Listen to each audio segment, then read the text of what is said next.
పోలా అదిరిపోలా. టీఎఫ్ఐ బానిసలందరికీ స్వాగతం సుస్వాగతం. నేను మీ Appalaraju and welcome to our channel POV of Appalaraju. ఇందాకే క్రిస్టఫర్ నోలన్ గారి ద ఆడిసీ ఫిలిం చూసొస్తున్నాను. ఈ సినిమా ఎక్స్పీరియన్స్ గురించి ఒక్క మాటలో చెప్పాలంటే mind blowing. Fantastic, superb, mind-blowing, unbelievable. Yes, the Odyssey సినిమా నాకు చాలా బాగా నచ్చింది. ఈ సినిమాలోని కొన్ని సీక్వెన్సెస్ ఎంత బాగుంటాయంటే మనల్ని ఒక డిఫరెంట్ వరల్డ్ లోకి తీసుకెళ్తాయి. జనరల్ గా క్రిస్టఫర్ నోలన్ గారి సినిమాలు చాలా ఒరిజినల్ గా ఉంటాయి. ఆయన స్టోరీస్ అన్ని చాలా యునిక్ గా ఆలోచిస్తాడు.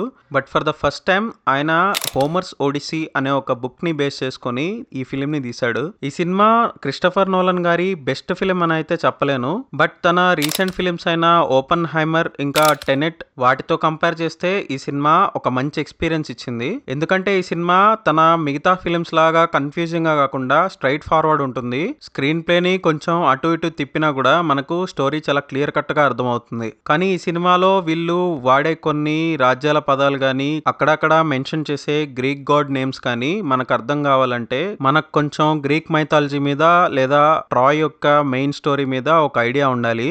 ఒకవేళ మీకు అవేం తెలియకపోయినా కూడా ఈ సినిమా స్టోరీ ఆల్మోస్ట్ అర్థమైపోతుంది. సింపుల్ గా చెప్పాలంటే అథీనా అనే రాజ్యానికి రాజైన ఒడిషియస్ ట్రాయ్ మీద యుద్ధానికి వెళ్తాడు. యుద్ధంలో గెలిచిన తర్వాత తన సోల్జర్స్ తో పాటు సముద్రం మీద తిరిగి వాళ్ళ ఇంటికి వెళ్తూ ఉంటాడు.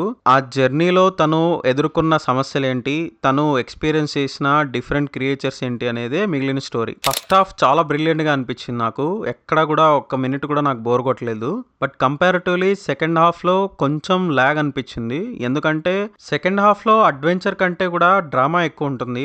ఫస్ట్ హాఫ్ లో ఆరెంజ్ హై చూసిన తర్వాత సెకండ్ హాఫ్ మనకు కొంచెం నార్మల్ గా అనిపిస్తుంది. బట్ స్టిల్ నాకు లాస్ట్ 30 minutes లో మన తెలుగు కమర్షియల్ సినిమాలో ఎలాగైతే ఒక మాస్ సీన్ పడుతుందో ఆ రేంజ్ మాస్ సీన్ ఒకటి ఇందులో లాస్ట్ 30 minutes లో ఉంటది. ఆ సీన్ కి థియేటర్ మొత్తం ఎరప్ట్ అయిపోయింది. సో సినిమా అంతా కంప్లీట్ అయ్యాక ఒక మంచి హై తోటి బయటకు వచ్చాను. ఇంకా ఈ సినిమాలోని బెస్ట్ థింగ్ ఏంటంటే ఆబ్వియస్లీ సినిమాటోగ్రఫీ. ఎందుకంటే ఈ సినిమాని కంప్లీట్ గా for the first time IMAX cameras తో షూట్ చేశారు. సో ప్రతి ఫ్రేమ్ మనకు చాలా టాప్ నాచ్ క్వాలిటీలో కనిపిస్తుంది. నేను నార్మల్ పీవీఆర్ స్క్రీన్ లో చూశాను, కానీ ఇదే సినిమా ఐమాక్స్ స్క్రీన్ లో చూస్తే బెస్ట్ ఎక్స్పీరియన్స్ ఇస్తుందని అనిపిస్తుంది. సో నేను సెకండ్ టైం ఖచ్చితంగా ఐమాక్స్ స్క్రీన్ లో చూడడానికి ట్రై చేస్తాను. ఇంకా ఈ సినిమాలోని మ్యూజిక్ నాకు చాలా బాగా నచ్చింది. కొన్ని వార్ సీక్వెన్సెస్ లో కానీ అండ్ మాన్స్టర్ క్రియేచర్స్ వచ్చినప్పుడు వీళ్ళు తప్పించుకోవడానికి ట్రై చేస్తున్నప్పుడు కానీ వచ్చే బీజిఎం మనల్ని సినిమాలోకి పూర్తిగా ఇన్వాల్వ్ చేస్తుంది. ఇంకా actors like Matt Damon and Tom Holland, Robert Pattinson, Anna Hathaway వీళ్ళందరూ కూడా చాలా బాగా యాక్ట్ చేశారు. సో ఫైనల్ గా నేను చెప్పేది ఏంటంటే ట్రైలర్ చూసి డిసప్పాయింట్ అయిన వాళ్ళందరికీ సినిమా ఒక మంచి ఎక్స్పీరియన్స్ ఇస్తుంది. అండ్ మీరు పెట్టే ప్రతి రూపాయికి ఈ సినిమా వర్త్ ఇట్ అనిపిస్తుంది. This is our review, point of view for the film the Odyssey. Content నచ్చితే లైక్ చేయండి, షేర్ చేయండి అండ్ తప్పకుండా మన ఛానల్ కి సబ్స్క్రైబ్ అవ్వండి. This is Appalaraju signing off. Thank you.